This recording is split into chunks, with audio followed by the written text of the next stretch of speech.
Are Nimesh news में मैं राहुल आप लोगों का बहुत बहुत स्वागत करता हूं। फ्रेंड्स, मैं आपके लिए बहुत बड़ी खुशखबरी लेकर के आया हूं। देखिए, चाइना को इंडिया ने डिजिटल एयर स्ट्राइक दी है। चाइना की कुछ एप्लीकेशन है जो हमारे भारत में वर्क करती थी, 60 एप्लीकेशंस को ब्लॉक कर दिया। 59 के समथिंग एप्लीकेशन जितनी भी थी सबको ब्लॉक कर दिया है।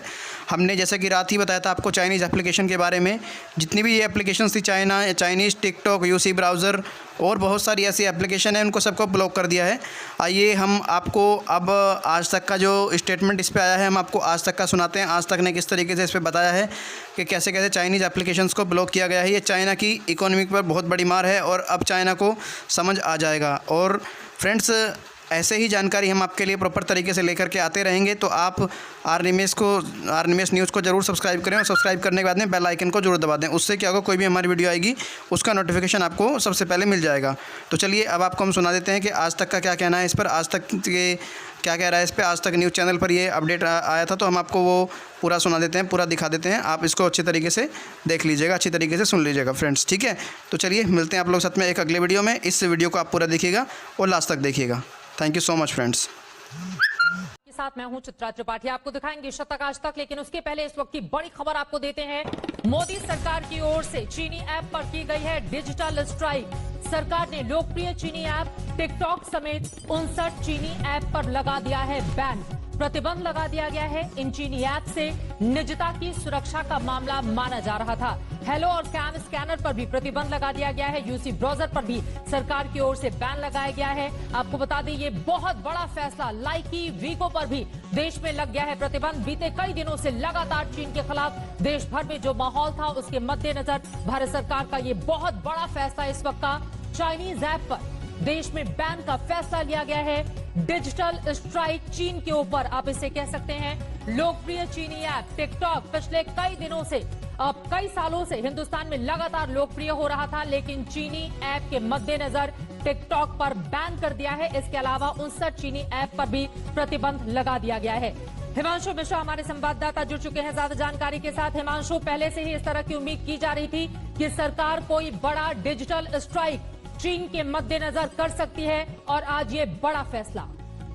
देखिए, बिल्कुल चित्रा की बहुत बड़ा फैसला सरकार का है। और सरकार ने चाइनीज की जो 59 ऐप है उन सबको बंद कर दिया, और टिकटॉक से लेके तमाम जो इस तरीके की ऐप्स थी उनको बंद किया है। और साथ ही साथ कई जो चाइनीज कंपनियों के मोबाइल हैं उनकी वीडियो कॉलिंग को भी बंद करने का फैसला ले रही है सरकार। तो सबसे बड़ी बात यह है कि चाइना को 3 स्तर पर सरकार जो है वो चुनौती दे रही है। एक, उनको ग्राउंड के ऊपर जिस तरीके से गलवान घाटी के अंदर चुनौती दी जा रही है। दूसरा, डिप्लोमेटिक स्तर पर चाइना को किस तरीके से घेरा जा रहा है। और तीसरा, आर्थिक स्तर पर भारत सरकार की कोशिश है चाइना को घेरा जाए, क्योंकि इलेक्ट्रॉनिक्स मार्केट जो चाइना की है उसका बहुत बड़ा बाजार अगर हम देखें तो भारत है। और अगर भारत में इस तरीके से लगातार बैन होते रहे तो चाइना के लिए कह सकते हैं कि आर्थिक प्रतिबंध जो है वो भारत के द्वारा लगाया जा रहा है। और ये बात चाइना को समझ भी धीरे धीरे आने लगी है अगर हम देखें। हिमांशु, इसके साथ एक महत्वपूर्ण बात यह है, दरअसल देश की सुरक्षा को लेकर जोखिम था। जिस तरह के चाइनीज ऐप हैं, हमारी जितने भी महत्वपूर्ण डेटा थे वो चीन जा रहे थे, जिसके मद्देनजर इस तरह से बड़ा बैन लगा दिया भारत सरकार ने।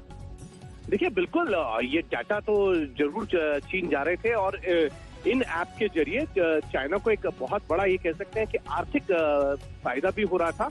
और इसको मद्देनजर रखते हुए एक बड़े तरीके का कह सकते हैं कि एक आर्थिक प्रतिबंध के तौर पे अगर हम इसको देखें तो ये शुरुआत है चाइना के लिए। इससे पहले भी अगर आप देखें तो टेलीकॉम मिनिस्ट्री जो रविशंकर प्रसाद की है, और जिसमें आईटी मिनिस्ट्री में भी रविशंकर प्रसाद ही है, पहला फैसला उन्होंने लिया था। उन्होंने कहा था कि बीएसएनएल का जो रिवैम्प होगा और 4G से जुड़े जो भी इक्विपमेंट है वो चाइनीज कंपनियों के नहीं होंगे, और वो शुरुआत हुई थी। और आज जो है इन 59 ऐप के ऊपर अगर बैन लगा के सरकार ने दिखा दिया है कि भारत सरकार जो है वो ग्राउंड पे भी और आर्थिक क्षेत्र पे भी जो है चाइना पे लगातार जो है ये कह सकते हैं कि उसको कमर कस ली है कि चाइना को मुंह तोड़ जवाब दिया जाएगा।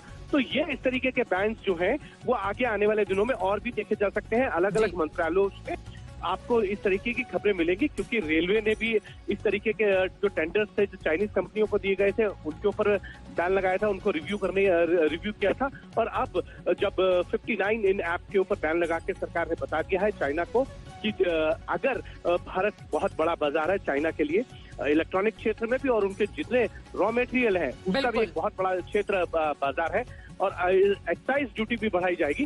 तो इस तरीके के तमाम कस्टम ड्यूटी से लेकर तमाम तरीके के फैसले जो है वो भारत सरकार आने वाले दिनों में लेगी। बहुत शुक्रिया हिमांशु मिश्रा इस पूरी जानकारी के लिए। इस वक्त की सबसे बड़ी खबर आज तक पर जो आप देख रहे हैं, चीन से तनाव के बीच भारत सरकार का बहुत बड़ा फैसला। टिकटॉक समेत 59 चाइनीज ऐप पर बैन का ऐलान किया गया है। हेलो और कैम स्कैनर पर भी प्रतिबंध लगा दिया गया है। क्लब फैक्ट्री, लाइकी, वायरस क्लीनर पर भी बैन लगा